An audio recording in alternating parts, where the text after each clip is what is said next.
हर हर महादेव।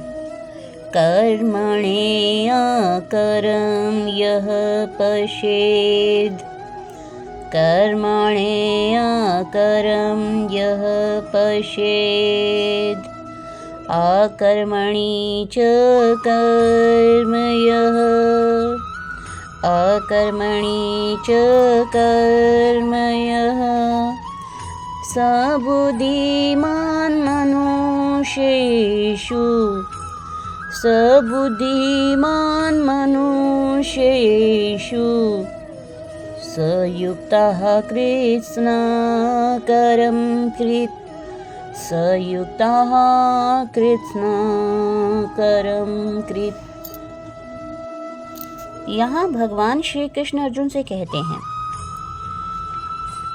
यह जो मनुष्य कर्मणि कर्म में अकर्म पश्येद अकर्म को देखता है, यह च और जो अकर्मणि अकर्म में कर्म कर्म को देखता है, स बुद्धिमान मनुष्येषु, स वह मनुष्येषु सभी मनुष्यों में बुद्धिमान बुद्धिमान है,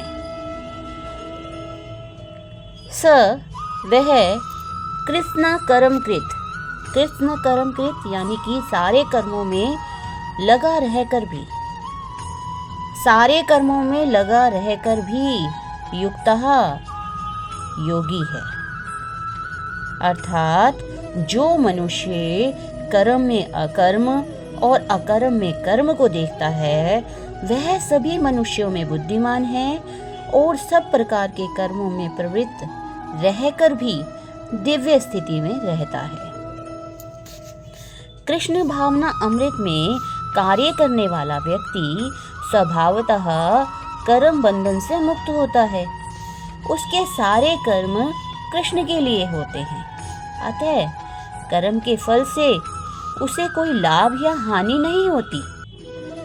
फलस्वरूप वह मानव समाज में बुद्धिमान होता है।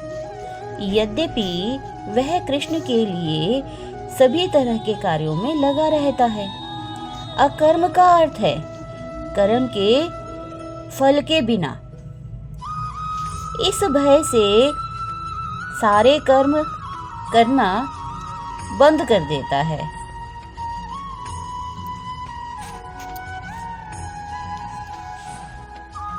इसके अतिरिक्त निर्विशेषवादी इस भय से सारे कर्म करना बंद कर देता है कि कर्म फल उसके आत्म साक्षात्कार के मार्ग में बाधक ना हो।